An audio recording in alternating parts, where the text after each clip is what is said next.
God's name, and on my own. I call upon God's name, and on my own. I call upon God's name, and on my own. I call upon God's name, and on my own. I call upon God's name, and on my own. I call upon God's name, and on my own. I call upon God's name, and on my own. Well, I'm Forgiveness Willie, teaching forgiveness from the Ozarks, and we're here reading out of A Course in Miracles. We're reading from the Foundation for Inner Peace version of A Course in Miracles. Here for lesson 183, Wednesday, July the 2nd of 2025. I call upon God's name, and on my own.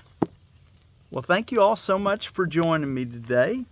And this is one of those lessons that, if you use your rational mind, which, we want to use, it's a mysterious lesson. It's one of my more questioning lessons, one that I find more difficult, not so straightforward. Because he tells us to call upon his name and to repeat his name, but he doesn't necessarily tell you what that name is, though he does. I think it's probably love or peace. Maybe there's no word in English or in any language that can really express the name of God. But it's when I look at it more like when you remove all the other names, the nameless, the illusions, all the idols that we've made, the nameless names, what you have left over is God. That's the name. Anyway, think of it from that perspective as we read this lesson today. I call upon God's name and on my own. God's name is holy, but no holier than yours. To call upon his name is to call upon your own.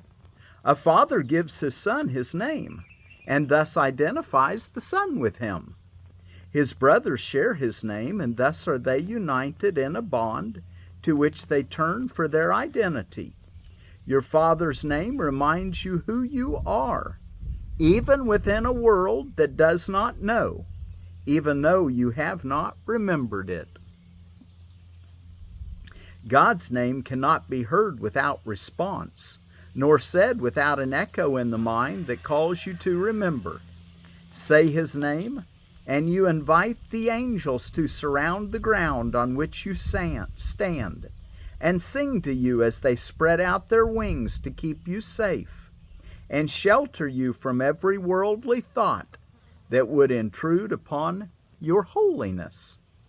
Repeat God's name, and all the world responds by laying down illusions.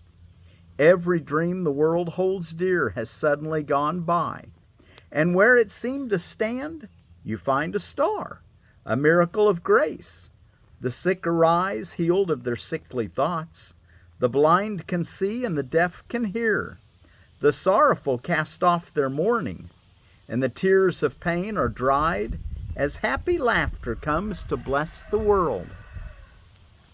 Repeat the name of God, and little names have lost their meaning. No temptation but becomes a nameless and unwanted thing before God's name. Repeat his name and see how easily you will forget the names of all the gods you valued.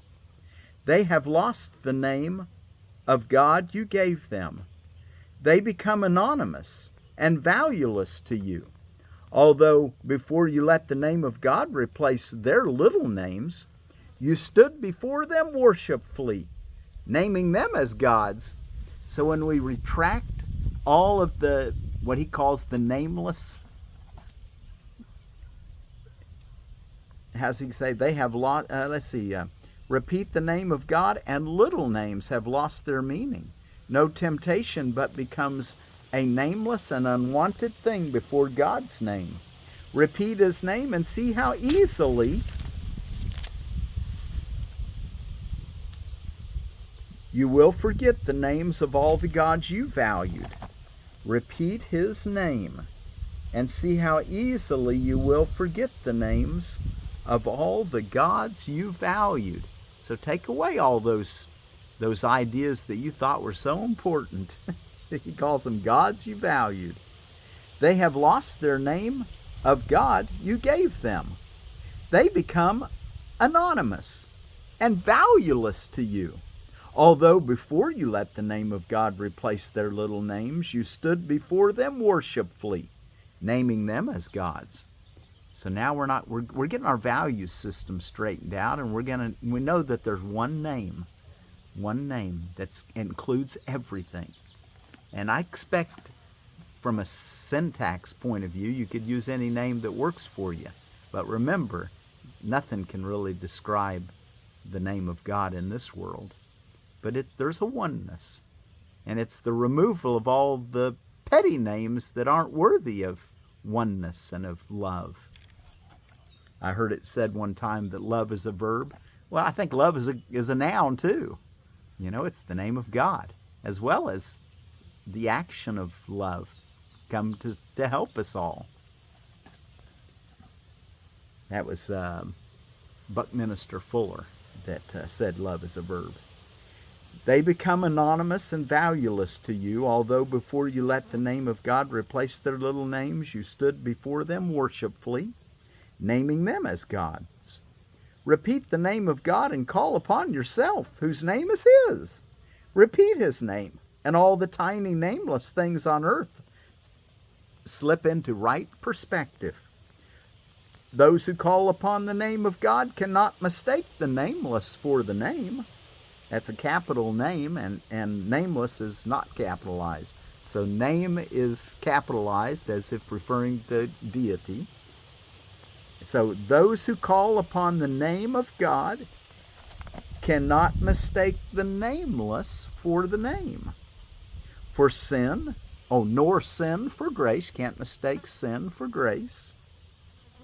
Nor bodies, you won't mistake bodies for the Holy Son of God. And should you join a brother as you sit with him in silence and repeat God's name along with him within your quiet mind, you have established there an altar which reaches to God himself and to his Son. Now there's how you speak the name of God, is by establishing that altar. We're in the silence. Let's read it again.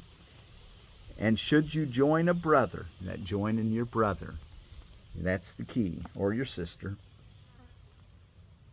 And should you join a brother as you sit with him in silence, repeat God's name along with him within your quiet mind. You have established there an altar which reaches to God himself and to his Son. Practice but this today. Repeat God's name slowly, again and still again. Become oblivious to every name but his. Hear nothing else. Let all your thoughts become anchored on this. No other word we use except at the beginning, when we say today's idea but once. I call upon God's name and on my own. And then God's name becomes our only thought, our only word, the only thing that occupies our minds, the only wish we have, the only sound with any meaning, and the only name of everything that we desire to see, of everything that we would call our own. Thus do we give an invitation which can never be refused, and God will come and answer it himself. Think not he hears the little prayers of those who call on him with names of idols cherished by the world. They cannot reach him thus. He cannot hear requests that he be not himself, or that his Son receive another name than his. Repeat God's name, and you acknowledge him as sole creator of reality. Repeat God's name, and you acknowledge him as sole creator of reality. Are you acknowledging that there's a one creator of reality and that no illusion exists? If you're doing that, you're saying God's name. And you acknowledge also that His Son is part of Him, creating in His name. Sit quietly and let His name become the all-encompassing idea that holds your mind completely. Let all thoughts be still except this one. And to all other thoughts respond with this, and see God's name replace the 1,000 little names you gave your thoughts, not realizing that there is one name for all there is and all that there will ever be. One name. Everything you see is God. And you're part of it. Today you can achieve a state in which you will experience the gift of grace. Okay, this lesson is we're going beyond words entirely with this lesson, even though we're calling upon God's name and on our own. We're actually going beyond words is how I'm understanding this. Today you can achieve a state in which you will experience the gift of grace. You can escape all bondage of the world and give the world the same release you found. You can remember what the world forgot and offer it your own remembering. You can accept today the part you play in its salvation, and your own as well. And both can be accomplished perfectly. Your salvation and the world's salvation is all accomplished perfectly when you call upon God's name. The answer, capital A for answer. You be in total contact with the answer always. Turn to the name of God for your release, and it is given you. No prayer but this is necessary, for it holds them all within it. All prayers are in this prayer. I call upon God's name and on my own. No prayer but this is necessary, for this prayer holds them all within it. Words are insignificant and all requests unneeded when God's Son calls on His Father's name. His Father's thoughts become His own. He makes His claim to all His Father gave, is giving still, and will forever give. He calls on Him to let all things He thought He made be nameless now, and in their place the holy name of God becomes His judgment of their worthlessness. And the last paragraph, 11. All little things are silent. Little sounds are soundless now. The little things of earth have disappeared. The universe consists of nothing but the Son of God, who calls upon His Father. The universe consists of nothing now except the Son of God, who calls upon His Father. And His Father's voice gives answer in His Father's holy name. In this eternal, still relationship in which communication far transcends all words and yet exceeds in depth and height whatever words could possibly convey, is peace eternal. In our Father's name we would experience this peace today. In His name it shall be given us. And if you do need a name, I know that in Sanskrit there's a saying that a lot of yogis use is Bhavanam Kevalam, which is in God is all there is. Or if some people say it's God is love and love is all there is. Anyway, Bhavanam Kevalam is a saying that I learned. That kind of, I use it a lot when I'm calling upon God's name and on my own. Okay, but remember, words are insignificant. So it's the idea that the name of God is everything we call upon. Okay, well, let's go take a look in our text reading, the attainment of peace, the third obstacle, the attraction of death. To you and this is in chapter 19, Roman numeral 4, the obstacles to peace, and the desire to get rid of it, and the body is valuable is the second one. The third one here is the attraction of death. To you and your brother, in whose special relationship the Holy Spirit entered, it is given to release and be released from the dedication to death. For it was offered you and you accepted. Yet you must learn still more about this strange devotion, for it contains the third obstacle that peace must flow across. No one can die unless he chooses death. Wow, catch that. No one can die unless he chooses death. What seems to be the fear of death is really its attraction. And you know, I want to stop right here and say that there's a beloved woman who crossed over just in this last week. I just heard about it yesterday. And her name, she's an Ozark friend of mine. I've done a lot of work, built her a cabin and done a lot of work for her through the years. Her and her husband, Tom, had died years before. Her name's NyiEe Skalinsky. And I just want to tell you that her being in this world inspired me to be gentle and understanding and caring of other people.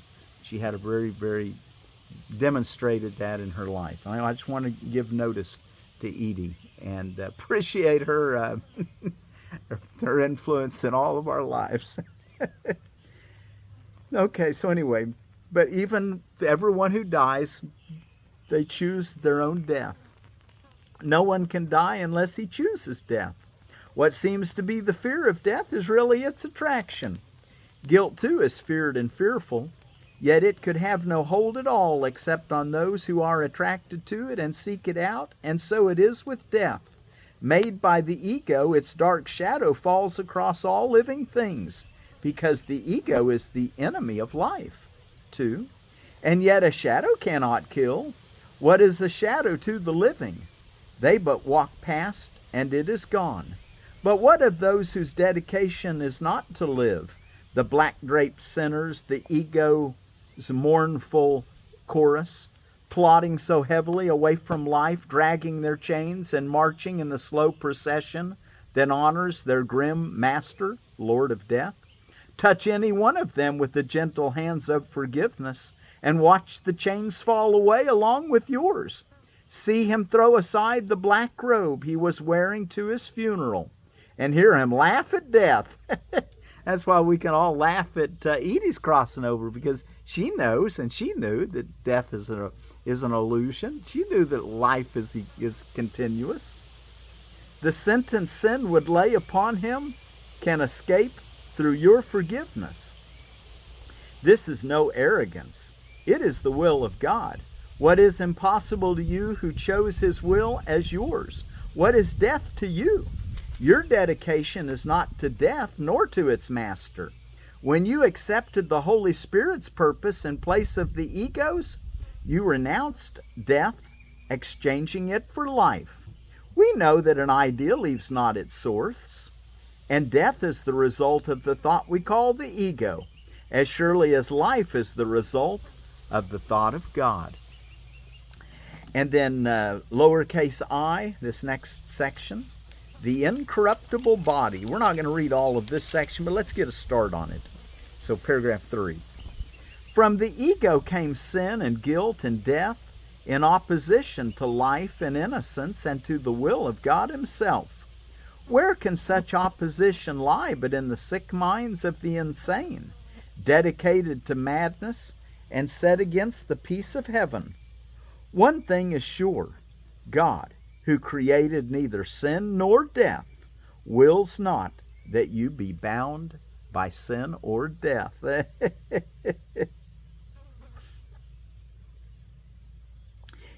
He knows of neither sin nor its results. The shrouded figures in the funeral procession march not in honor of their Creator, whose will is they live. They are not following his will, they are opposing it. And what is the black-draped body they would bury? A body which they dedicated to death, a symbol of corruption, a sacrifice to sin, offered to sin to feed upon and keep itself alive, a thing condemned, damned by its maker, and lamented by every mourner who looks upon it as himself. You who believe you have condemned the Son of God to this are arrogant. But you who would release him are not honoring the will of his Creator. The arrogance of sin, the pride of guilt, the sepulcher of separation, all are part of your unrecognized dedication to death. The glitter of guilt you laid upon the body would kill it. For what the ego loves, it kills for its obedience. But what obeys it not, it cannot kill. That's part of that part where I'm not a body, I am free, for I am still as God created me. Guilt can't kill that. But what obeys the will of his Creator, it cannot kill. Paragraph 5. You have another dedication that would keep the body incorruptible and perfect as long as it is useful for your holy purpose. The body no more dies than it can feel. It does nothing. Of itself it is neither corruptible nor incorruptible. It is nothing. It is the result of a tiny mad idea of corruption that can be corrected. For God has answered this insane idea with his own, an answer which left him not, and therefore brings the Creator to the awareness of every mind which heard his answer and accepted it. Are you calling on God's name and on your own? You'll get the answer, his answer. Stay in total connection with the answer. You who are dedicated to the incorruptible have been given, through your acceptance, the power to release from corruption. What better way to teach the first and fundamental principle in a course on miracles than by showing you the one that seems to be the hardest can be accomplished first. The body can but serve your purpose. As you look on it, so will it seem to be. Death, were it true, would be the final and complete disruption of communication, which is the ego's goal. Okay, so even though somebody dies, like Edie, she did not die. We're understanding that life is eternal. And the first thing that we learn in A Course in Miracles, he's saying, is that death is not real. Okay, let's go on to what's going on around the world today. Holidays and observances. Freedom from Fear of Speaking Day. I found these on Holidays and Observances. Freedom from Fear of Speaking Day. And I'll give you a little hint. If you're one of those people that has a hard time speaking in front of people, remember, you can overcome that simply by, when you're listening to someone speak, hold no judgments in your mind. Because if you hold a judgment and you're criticizing in your mind them, it'll be impossible for you to speak in front of people without feeling like that's what everyone's doing to you. Therefore, that's what I think is probably your biggest cause of stage fright or fear of speaking, is all the judgments you've been making.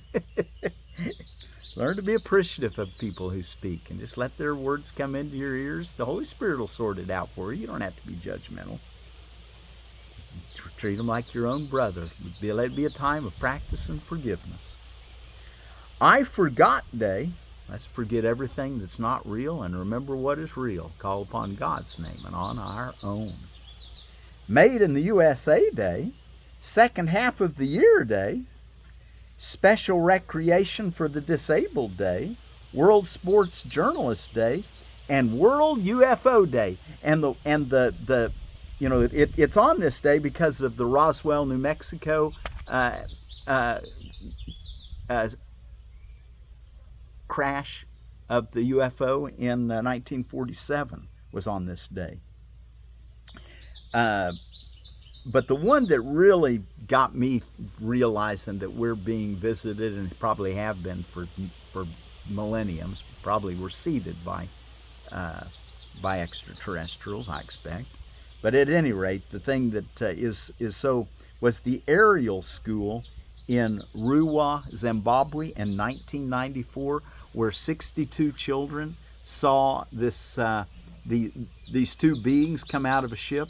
They all had a little bit different stories, but they all had the basic idea that yeah, they were definitely visited. And when they locked eyes with this little short fella that with big black eyes, uh, they just intuitively knew that they're supposed to protect the environment. And it was like they were downloaded a bunch of information, and we're told how important it is to take good care of our planet. So I thought that was a pretty good. Dr. John E. Mack from Harvard, a psychiatrist, interviewed him shortly afterwards, and he realized it was not group hysteria. It was a real event that they had experienced. Anyway, in edible landscaping, I'll tell you what I'll do. I'll put the link to where you can watch that on, what's it called? Aerial School UFO Landing, Zimbabwe, 1994 is the title. And I'll put that in. And there's also a movie called The Aerial Phenomena that I haven't seen yet, but I think that that's been released by the descendants of Dr. Mack. He was killed shortly after the interview, and after he had done the research, put together a lot of papers, and was going to publish a book on it, and instead he was killed by a drunk driver. And so now his heirs are, I think, have put out this movie, Aerial Phenomena. Okay, let's see. In edible landscaping, we got the Hachiya Asian persimmon, which is a Diospyros khaki. Hachiya is a large top-shaped fruit, up to 4 inches long, glossy deep orange-red and beautiful as it matures, soft when ripe, rich and sweet, usually seedless, ripens in the fall, mid-October through November, a vigorous tree, upright and spreading, up to 12 foot tall, easy to care for. This is the soft type persimmon grown in California, sold in markets and supermarkets across the U.S. in the fall. A dried fruit delicacy in Japan. Red fall leaf color, spaced 12-foot circles, self-fertile, zones 7 through 8. So it may not do real good right here where I'm at unless maybe in a protected area. It might do good in a really, south side of a building or something. And out of the Bangi people, or the Bobangi people, also they're known of, in the Ubangi River, or the Ubangi River and the Upper Congo River basins of the Republic of Congo and the Democratic Republic of Congo, we've got the word peace, which is NyiEe. If I'm pronouncing it right, NyiEe. I hope I'm. Anyway, we're going to go with NyiEe. Let's see if I'm right or not. I call upon God's name and on my own. I call upon God's name and on my own. And I might mention that when you're practicing today, be sure to take your 2 longer practice periods and say the lesson once, and then just let all thoughts except God come into your consciousness. Let everything else go. I call upon God's name and on my own, and then practice every hour of the day, doing that again and giving God thanks. I call upon love. I call upon love's name and on my own. I call upon God's name and on my own. I call upon love's name and on my own.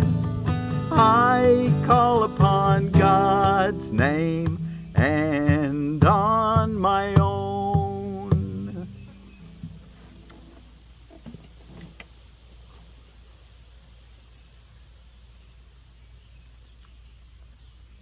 And for our Bangi brothers, NyiEe. Peace. I call upon God's name and on my own. NyiEe.